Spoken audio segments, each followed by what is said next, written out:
अधिकारी की डेफिनेशन ये मैं दे रहा हूँ।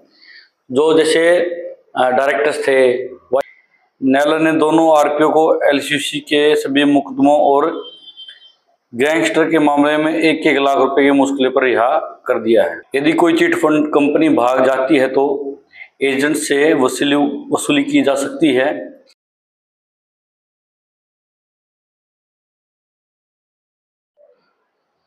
दोस्तों नमस्कार, स्वागत आप सबका। मैं हूं आपका होस्ट एंड दोस्त अमित वत्स और आप देख रहे हैं पक्की खबर। दोस्तों आज वीडियो में बात करने जा रहे हैं सागा ग्रुप के बारे में, यानी Sameer Agarwal group and association के बारे में। यहाँ एक खबर आई है सामने जो कि आपके उत्तर प्रदेश से है। अमर उजाला में खबर छपी है जिसका टाइटल है एलसीसी गैंगस्टर के 2 और आरोपी जमानत पर रिहा। आगे ललितपुर की खबर है, आगे लिखा जाता है एलसीसी प्रकरण में दर्ज हुए मामले में 2 और आरोपियों को अपर जिला सत्र न्यायालय से राहत मिल गई है। बुधवार को दोनों को जिला कारागार से जमानत पर छोड़ दिया गया। अपर सत्र न्यायालय ने एलसीसी प्रकरण में आरोपी राजेंद्र कुमार गुप्ता व संजीव खरे के खिलाफ रिमांड आदेश जारी किया था, जिसे 17 जून को हाई कोर्ट ने निरस्त कर दिया था। इसके बाद शनिवार को अपर सत्र न्यायालय ने आरोपियों की ओर से अधिवक्ता कैप्टन अनुपम वर्मा ने हाई कोर्ट के आदेश को पेश किया। न्यायालय ने दोनों आरोपियों को एलसीसी के सभी मुकदमों और गैंगस्टर के मामले में 1-1 लाख रुपए की मुश्किल पर रिहा कर दिया है। अब अपर जिला सत्र न्यायाधीश प्रथम यादवेंद्र सिंह की अदालत में गैंगस्टर के मामले में जिला कारागार में निरुद्ध चल रहे 2 आरोपी विनोद कुमार तिवारी और द्वारिका झा की भी जमानत याचिकाएं स्वीकार कर ली हैं। उक्त दोनों अपराधियों को हाई कोर्ट से पहले ही जमानत मिल चुकी है, लेकिन गैंगस्टर के मामले में ये दोनों जिला कारागार में निरुद्ध चल रहे थे।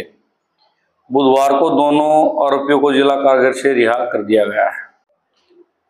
एक और खबर है दूसरी दोस्तों, वो भी पढ़ते हैं, उसके बाद इन दोनों खबरों का विश्लेषण करेंगे।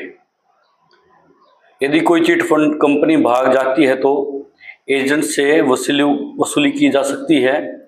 यह फैसला उपभोक्ता आयोग ने दिया है। यदि कंपनी प्रबंधन और एजेंट दोनों मिलकर राशि का भुगतान नहीं करते हैं तो एजेंट को भी भुगतान करना पड़ सकता है और उस पर भी ब्याज लग सकता है। ग्राहकों के पास कंपनी और एजेंट दोनों के खिलाफ कानूनी कार्रवाई करने का विकल्प होता है। अच्छा, ये कहाँ से आया है? ये फैसला आपके उपभोक्ता फोरम ने दिया है। हालांकि जो उपभोक्ता फोरम ने जो फैसला दिया है वो आखिरी फैसला नहीं है। इस प्रकार की डिटेल्स आप हो सकता है आपने निकाल भी ली हो अगर आपने खबर सुननी है तो। इसी मामले पर पहले तो चलो मैं उस पर बात कर लेते हैं कि जो जमानत मिलती जा रही है उनका क्या कारण है। एक तो दोस्तों हमने पहले ही बताया था कि सुप्रीम कोर्ट का निर्णय है, एक केस में सुप्रीम कोर्ट ने निर्णय दिया था जिसमें उन्होंने बताया था कि एम्प्लॉयर जो होता है, असली गुनाहगार वो होता है, एम्प्लॉय की कोई जवाबदेही नहीं होती, क्योंकि वो तो नौकर होता है और वही मामला कमीशन बेस्ड कंपनियों में चलता है। आज एसबीआई लाइफ इंश्योरेंस जैसी कंपनियां, आपके एचडीएफसी बैंक लाइफ इंश्योरेंस, बहुत सारी कंपनियां आप देख रहे हो वो एजेंट बेस्ड कमीशन बेस्ड काम करवा रही हैं। अगर कल को एसबीआई किसी का भुगतान नहीं करती, चाहे एलआईसी से ही ले लीजिए, एलआईसी अगर किसी का भुगतान नहीं करती किसी कारणवश, एलआईसी कहती है कि टर्म एंड कंडीशन फॉलो नहीं हो रही है या किसी अन्य कारण से नहीं करती है, तो क्या उसके एजेंट गिरफ्तार होंगे? हो सकता है कल प्रशासन किसी दबाव में या पैसों के लालच में कार्रवाई भी कर दे तो वो मामला कितने दिन टिकेगा? वो नहीं टिक पाएगा, क्योंकि पैसा देने की जवाबदेही एलआईसी की है। अगर कोई एजेंट बीच में पैसा खाता है, वो अगर वो कैश ले चुका है अपने कस्टमर से और आगे जमा नहीं कराता है तो एजेंट पर कार्रवाई बन सकती है।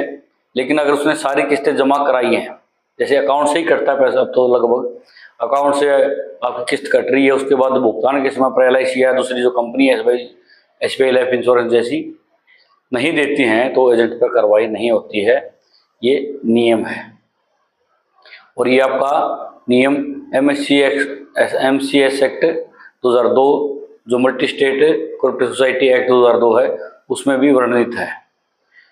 तो हो सकता है एक बार शासन प्रशासन ने किसी कारणवश कार्रवाई कर दी हो। कई बार तो आपको जानते हैं कि हमारे देश की पुलिस कैसी है, लेकिन दोस्तों वो मामला टिकेगा ही नहीं। हमें पहले दिन से ही पता था कि जो आरोपी पकड़े जा रहे, जो एजेंट पकड़े जा रहे, जो ब्रांच मैनेजर बिना बात के पकड़े जा रहे हैं, वो आज नहीं तो 2 महीने बाद 4 महीने बाद रिहा जरूर होंगे। और इससे मामला कमजोर ही होगा, इसके मजबूत होने की संभावनाएं कम है, क्योंकि जो आदमी जेल चला जाता है वो अब उस प्रकार से सहयोग नहीं करेगा, न ही आंदोलन में भाग लेगा, और न ही अगर कल किसी को भुगतान होने लगते हैं तो उसमें साथ देगा।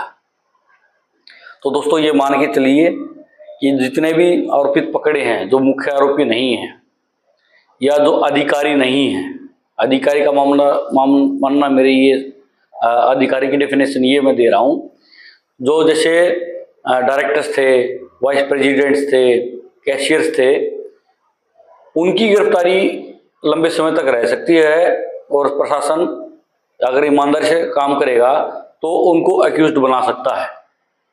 लेकिन अगर पूरे मामले को देखोगे, सातों कोऑपरेटिव सोसाइटीज को देखोगे, तो मुख्य जो आरोपी हैं वो साफ साफ नजर आते हैं।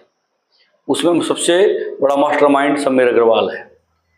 तो अगर कल किसी पे केस बनते हैं, किसी प्रॉपर्टी अटैच हो सकती है, तो मेरे हिसाब से समीर अग्रवाल की हो सकती है। इसके अलावा तो सोसाइटीज के का जो पैसा आया है, अगर उसका किसी ने मिसयूज किया है, उस पैसे को किसी ने डाइवर्ट करके प्रॉपर्टीज खरीदी हैं, तो उस बंदे की और वो जो प्रॉपर्टीज उसने खरीदी हैं वो अटैच हो सकती है। लेकिन किसी एजेंट की या कोई ब्रांच मैनेजर आपको पता था कैसे थे कि लोकल बंदे को ही दे देते थे वहाँ, और फ्रेंचाइजी बेस मोड होता था, इसलिए किसी एजेंट पर या ब्रांच मैनेजर पर अगर कार्रवाई होती है तो वो लंबी नहीं टिक पाएगी।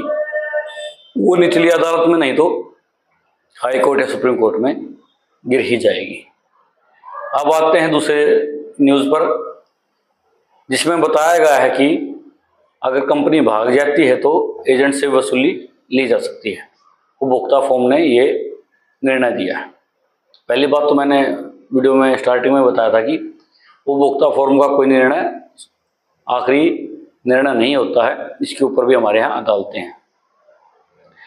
फिर इसके ऊपर कंसर्न थे कुछ दोस्तों की कि क्या सागा ग्रुप में ये लागू होगा। तो दोस्तों मैंने वही बताया था, ये निर्णय चिट फंड कंपनियों के लिए है। चिट फंड कंपनियां वो कंपनियां होती हैं जो रजिस्टर्ड नहीं होती हैं, ये लीगली कार्य करती हैं, उनको चिट फंड कंपनी कहा जाता है। तो चिट फंड कंपनी की डेफिनेशन क्लियर है। लेकिन जो सागा ग्रुप की जो इसमें हम लोग काम करते थे, आप लोग कार्य करते थे, वो कोई अनरेगुलेटेड चिट फंड कंपनी नहीं है।